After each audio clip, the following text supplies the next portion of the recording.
Hi everyone, my name is Kim Reed and I'm a permanent makeup artist here in Tulsa.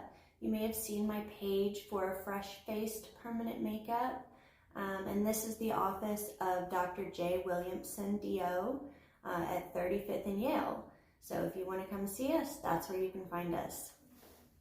So I just wanted to make a video explaining basically the process that would answer any questions you might have from start to finish of what you can expect by getting a permanent makeup procedure. So the first thing that you're obviously going to want to address is what procedure you're interested in. I do brows, I do permanent eyeliner, and I do lip blushing. I also do permanent makeup removal as well with a saline solution rather than a laser. So let's say you're interested in eyebrows. There's a couple different options that you would want to consider before booking your appointment. So there's a couple different kinds of brows you can get. There's microblading. That's the type that you've probably heard about that looks like little hair strokes and it's very natural looking. With microblading, it is good for normal to dry skin types only. If you have oily skin, microblading is not for you. Microblading will typically last you about a year, give or take. Everybody's skin cell turnover is different, as well as your lifestyle and the products you use on your skin. That can all go into how long your permanent makeup will last. Microblading is done with a little tool that is not actually a blade. It is a hand tool that looks like this. And on the end, you probably won't be able to see in this video, but it's got a bunch of little needles actually. And they're lined up in a row. And it's sort of shaped like a blade, but it's actually little needles. And you just take this, and when you scrape the skin very lightly, it makes a little hair stroke, and the pigment goes into that, and then it heals. So it's essentially just like little, very, very shallow cuts into the skin. That's microblading.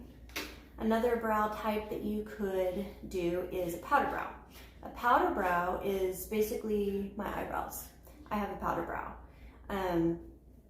It looks like a filled in powdered makeup effect. It doesn't necessarily have to look very bold and makeup-y, but it does look filled in.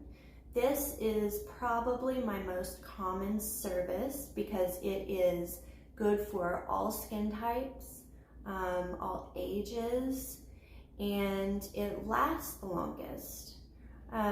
This is done with a machine like this. It's a tattoo machine. It's not as loud as your typical tattoo machine that you would imagine like with regular tattoos. It's very quiet, and it's done with a little cartridge, fresh for each person. And it's basically just poking the holes into the skin, and the pigment gets put in there, and that's how it's done. You can expect a powder brow to last at least a year. Mine are currently going on 2 years before needing a touch-up. I may do mine again soon, but we'll see. Another option, which is basically just combining the two types of eyebrows, is a combo brow. So this is basically just a powder brow from here over, but from about here to maybe there. You also have hair strokes. When I do the hair strokes in a combo brow, I do not use a microblade. I like to use the machine with the same needle that I do for the powder part of the eyebrow, but I just draw the hair strokes on very carefully with the machine. These kinds of hair strokes last longer than microblading, and they're less traumatic to the skin because it's not making little cuts. It is just making a line by poking the holes. So those are your different kinds of eyebrows that you can consider. A combo brow is also known as a hybrid brow, and it's also good for all skin types, but if you do have very oily skin, I would suggest a powder brow rather than a combo brow. So let's say that you have decided that you want to go ahead and schedule an appointment. Here's how you're going to do that. You're going to go on my website, and of course I'll answer any questions you might have. You can just message me directly before scheduling, but if you do want to schedule, you go on my website, and there are forms with your medical history and your consent that you'll have to go ahead and sign. The reason we do this before scheduling an appointment at all is because not everybody is a candidate for permanent makeup. Sometimes maybe you would be a candidate, but there's a certain medication that you take that I need a doctor's note for before we can continue. And a lot of the times doctors are very happy to go ahead and grant permission to get the procedure, but I just want to make sure that you're safe above everything else. So once you submit those forms, I look them over and I'll make sure that you're a good candidate and make sure that we are all good to go. Once I see your forms and that everything looks great, I'll email you an invoice for the deposit for your appointment. Once I receive that paid back, we can go ahead and pick a date and get you scheduled. There's a few things for before your procedure that you're going to want to do. For example, if you're getting eyebrows, you don't want to put retinol on your skin for at least 4 weeks. The retinol makes the pigment not go in very well.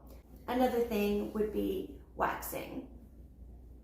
You don't want to wax your eyebrows for at least 2 weeks before your appointment. If you're interested in lip blushing and you have a history of cold sores, you're going to want to get an antiviral prescription from your doctor to start taking before your appointment. You can go ahead and get the lip blushing, but without this medication, it can cause you to break out in cold sores, and it will cause that. If you break out in cold sores, it's not the end of the world, but you won't have as good of retention, and it could result in scarring if they get really, really bad. So it depends on how prone you are to them. But my point is, there are some steps to take before your appointment. Once the day of your appointment arrives, you'll come in and we'll select a pigment color. Here you see I've got an example of all my pigments. Here's my brow colors, and here's some more brow colors, but they're for blondes and they're very light. I don't use them very often. At the very top we've got lip pigments. These are not the actual pigments that we're using. They are just a example, a little sample that you can look at to help select your color. Some of the things we'll take into consideration when selecting your color is your natural skin tone, the undertone of your skin, whether it's cool or warm, as well as just your desired results. I use these because, for example, here is an actual pigment. These only have 2 drops of pigment in them, and it's just diluted down with some glycerin. So you can see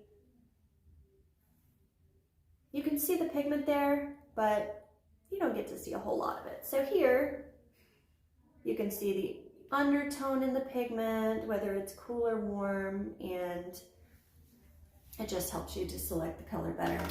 So that's a little fun thing that we will do before we get started.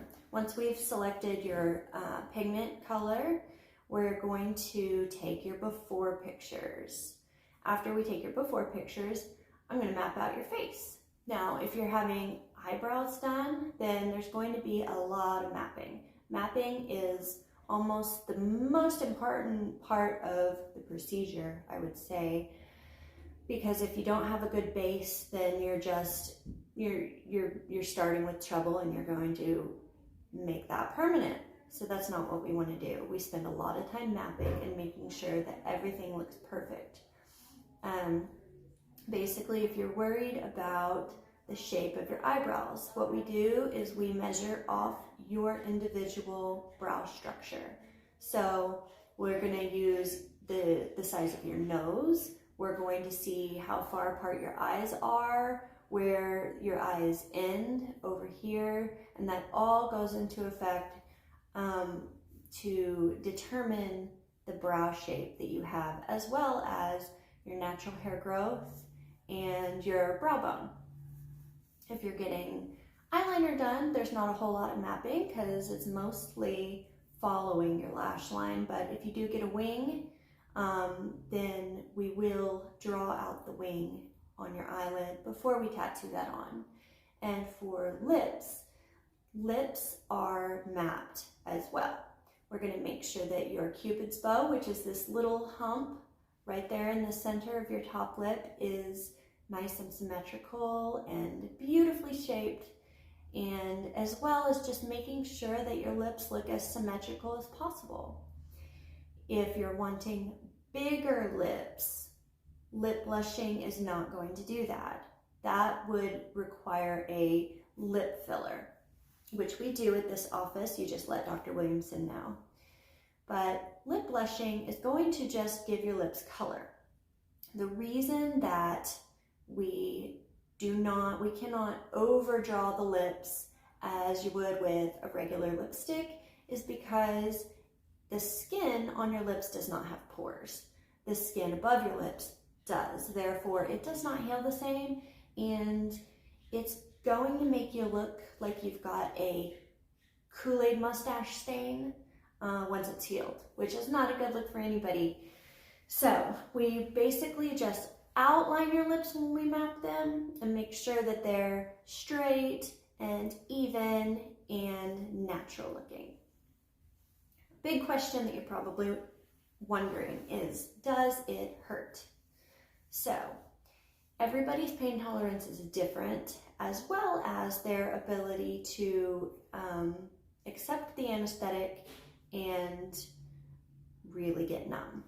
Most people feel little to nothing. What we do after we get your face mapped out is we're going to numb you. So I put on a topical lidocaine cream, and we're going to leave that on your face for about 20 minutes. Whether it's your eyelids, your brows, or your lips, we're going to numb you, and you most likely won't feel anything. Some people feel a little bit, but it's very rare that anybody feels unbearable pain.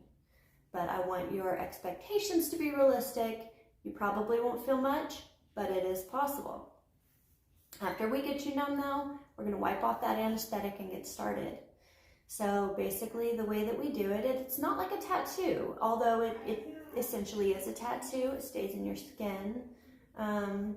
We don't just go over it once and done. I'll be working very lightly in the skin, just the top layer of the skin, and building up the color slowly. I'm going to do several passes over each side, whether if we're doing the brows, I'm going to jump from the right side to the left side.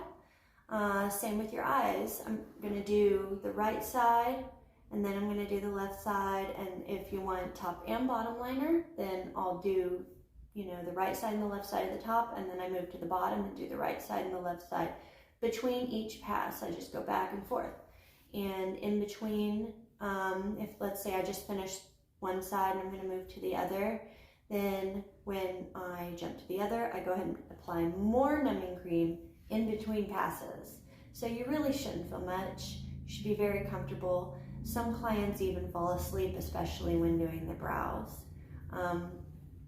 When doing your lips, I'll be doing the top, and then I'll jump to the bottom lip while I numb your top lip a bit more.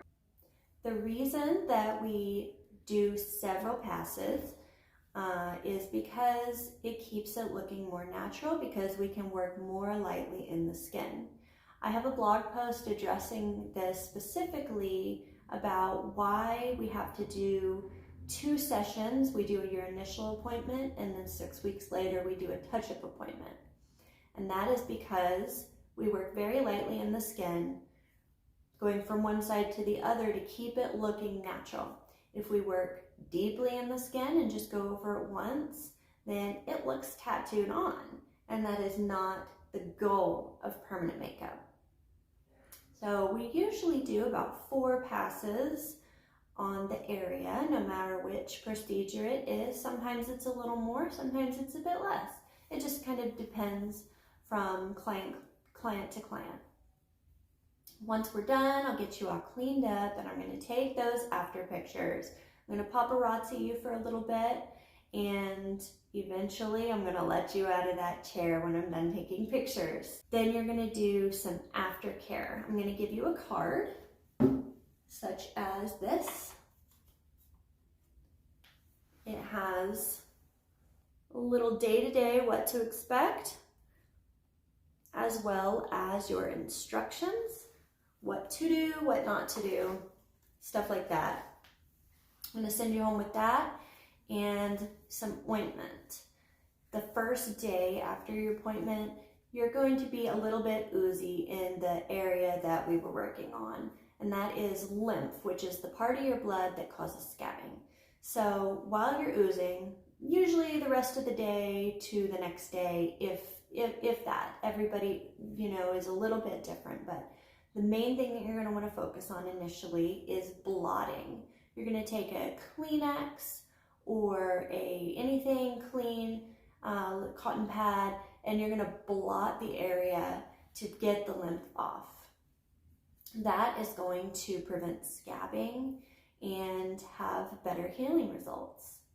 You want a very thin scab, not a thick scab. You're going to keep them clean over the next week or so, and just like put the slightest layer of ointment on the area. After they have about 3 to 4 days, they're going to start flaking. This is normal. And this is going to happen with any procedure, brows, eyeliner, or lips. The flaking you're not going to pick at. You're going to leave it alone. Don't touch it. Let it fall off on its own. After it all does fall off, it's going to look very light. And you might wonder if it worked. It might look too light, but don't worry.